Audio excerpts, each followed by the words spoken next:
ဆင်းရဲတဲ့ကျွန်တော်တို့တငယ်ချင်း2ယောက်ဟာဆက်တူတီထိုးခဲ့ကြပြီးငါတန်းကန်ထိုးခဲ့ပါတယ်ဒါပေမဲ့စုငွေထုတ်တဲ့ညမှာတော့သူကကျွန်တော်ကို4ရွမ်ပဲပေးပါတော့တယ်သူကဒီထီကိုငါကစပြီးဝယ်ဖို့ပြောတာနံပါတ်ကိုလည်းငါကိုယ်တိုင်ရွေးထားတာမင်းကထီဖို့စိုက်ပေးုံပဲလေလို့အကြောင်းပြချက်ပေးပါတယ်ကျွန်တော်ဟာဦးကြောင်ကြောင်နိုင်ပြီးသူ့ကိုငိုယိုတောင်းပန်ပြီးဝေစုခွဲခိုင်းလိုက်မယ်လို့သူကထင်နေပုံရပါတယ်ဒါပေမဲ့သူမသိတာတစ်ခုကကျွန်တော်ဟာထီဖို့ပေးတဲ့အချိန်မှာနောက်ထပ်ထီလက်မှတ်အဆောင်50ကိုတိတ်တဆိတ်ထပ်ထိုးခဲ့ပြီးအဲ့ဒီထဲကနှစ်ဆောင်ဟာတန်း250ကန်ထိုးသွားခဲ့တယ်ဆိုတာပါပဲလွန်ခဲ့တဲ့3မိနစ်ကထီဆိုင်ထဲမှာကျွန်တော်တို့2ယောက်4ရွမ်စုပြီးထီတစ်ဆောင်ထိုးခဲ့ကြတာပါနံပါတ်ကိုတော့သူကဆိုင်ထောက်မှာထိုင်ပြီးသတင်းစာအစုပ်ပေါ်မှာ3နာရီကြာအောင်တွက်ချက်ပြီးရွေးချယ်ခဲ့တာပါပတ်စံပေးခါနီမှာသူကငါ့ရဲ့အကောင့်မှာပတ်စံကုန်နေလို့မင်းပဲအရင်ရှင်းပေးလိုက်ပါလို့ပြောခဲ့ပါတယ်အဲ့ဒီအချိန်ကကျွန်တော်ကရေမောပြီးကန်ထူးရင်တယောက်တစ်ဝက်နော်လို့ပြောတော့သူကလည်းအေးပါညီကိုတွေပဲအတူတူခံစားကြတာပေါ့လို့ကတိပေးခဲ့ပါတယ်ဒါပေမဲ့အခုထီပေါက်စင်ထွက်လာတဲ့ခါမှာတော့ TV ဖန်သားပြင်ပေါ်ကနံပါတ်တွေဟာသူရွေးထားတဲ့နံပါတ်တွေနဲ့တစ်ထက်တည်းကျနေပြီးပထမဆုံး9တန်းပေါက်သွားပါတယ်အဲ့ဒီခါမှာတော့သူကစကားတွေပြောင်းသွားပြီး9တန်းနဲ့က4ရွမ်ပဲကျွန်တော်ကိုပေးပြီးကျန်တဲ့4.9တန်းရွမ်ကိုသူတယောက်တည်းယူပါတော့တယ်ဒါဟာသူပြောတဲ့အတူတူခံစားမယ်ဆိုတဲ့စကားရဲ့အတိတ်ပဲပါပဲကျွန်တော်ကတော့ကောင်တာရှိကိုသွားပြီးညီပြင်ပေါ်က4ရွမ်ကိုတရားချင်းကောက်ယူပြီးအိတ်ထဲထည့်လိုက်ပါတယ်ကောင်းပြီမင်းတဘောအတိုင်းပဲလီချန်လို့ပြောလိုက်တော့သူကအံ့ဩသွားပုံရပါတယ်အာလင်းမင်းအများကြီးမတွေးနဲ့ငါကတရားတစ်ဖြစ်လောက်တာပါဒီကန်ကငါကန်အုံနောက်ကလည်းငါအုံနောက်ပဲမင်းကပတ်စံအများကြီးရရင်လည်းထိနိုင်မှာမဟုတ်ဘူး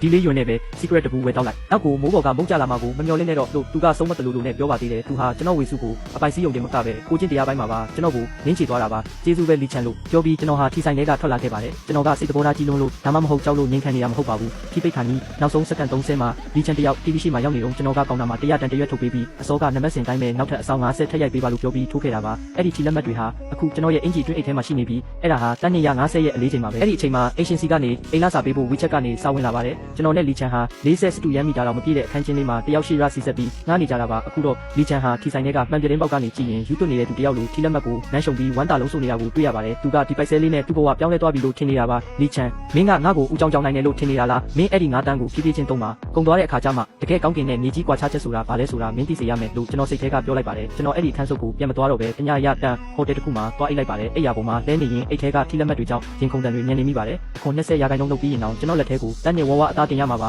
ဒါဟာတာမန်လူတယောက်ဘဝတစ်လျှောက်လုံးအလုပ်လုပ်ရင်တော့မရနိုင်တဲ့ပမာဏပါနောက်တစ်နေ့မနက်မှာတော့ကျွန်တော်နှာခေါင်းစီးနဲ့အုပ်ထုတ်ဆောင်ပြီးထီစုငွေထုတ်ဖို့အတွက်ပြည်နယ်ထီဌာနခွဲရှိရာကိုရထားနဲ့ထွက်လာခဲ့ပါတယ်လမ်းမှာလီချန်စီကနေအာလင်းမင်းမနေ့ညကပြန်မလာဘူးပဲမင်းစိတ်တူပြီးမြစ်ထဲခုန်ချလိုက်တာတော့မဟုတ်ပါဘူးနော်မင်းမနေ့ကစိုက်ပေးတဲ့4ရွမ်အတွက်ငါဒီနေ့စုငွေထုတ်ပြီးရင်ခောက်ဆွဲကျွေးပါမယ်မင်းနဲ့တူတူနေတဲ့အဲ့ဒီအခန်းစုပ်ကိုလည်းငါဆက်မငားတော့ဘူးငါကအခုတတိဖြစ်နေပြီဆိုတော့အဲ့ဒီခွေးအိမ်မှာမနေနိုင်တော့ဘူးငါပစ္စည်းတွေလည်းအကုန်ပြစ်လိုက်တော့ဆိုရဲမောက်မာတဲ့စာတွေပို့နေပါတော့တယ်ကျွန်တော်ကတော့ဘာမှပြန်မပြောခဲ့ဖုန်းကို Do not disturb တက်လုပ်ပြီးပိတ်ထားလိုက်ပါတော့တယ်မနက်လင်းတာနဲ့ပြည်နယ်ထီအတင်းချုပ်ရဲ့ခန်းကြားထဲဝါလာတဲ့အဆောက်အုံကြီးစီကိုတိတ်တဆိတ်ထွက်လာခဲ့ပါတယ်ရွှေမှန်ပေါင်မျက်မှန်တက်ထားတဲ့လူကြီးတစ်ယောက်ကအလုံးကိုယဉ်ကျေးပြူငါစွာနဲ့ကြိုးဆိုပါတယ်ကျွန်တော်လည်းရင်ဘတ်ထဲကအိတ်ကက်ထဲမှာအသေးချသိမ်းထားတဲ့ထီလက်မှတ်တွေကိုထုတ်ပေးလိုက်တဲ့အခါသူကဆက်ထဲမှာစစ်ဆေးပြီးတောက်ဆိုတဲ့အတန်နဲ့အတူ Mr. Lin ခင်ဗျားမှာပထမစုပေါက်တဲ့ထီလက်မှတ်အဆောင်50ရှိပါတယ်စုစုပေါင်းစုငွေကတန်း250ပါလို့အတီးပြုပေးပါတယ်အခု20%နှုတ်ပြီးရင်ကျွန်တော်လက်ထဲကိုအသားတင်တန်း200ရောက်ရှိလာမှာဖြစ်ပါတယ်အဲ့ဒီလူကြီးဟာကျွန်တော်ရဲ့တည်ငြိမ်မှုကြောင့်အလွန်အံ့ဩသွားပုံရပါတယ်သူဟာငွေမြောက်များပေါက်လို့ငွေယိုသူတွေတတိလက်သူတွေကိုမြင်ဘူးပေမဲ့ကျွန်တော်လိုပတ်စံတန်း200ကျော်ကိုတော့မျက်တောင်တစ်ချက်မခက်ပဲတည်တည်ငြိမ်ငြိမ်လက်ခံမဲ့လူငယ်မျိုးကိုတစ်ခါမှမမြင်ဘူးခဲ့လို့ပါ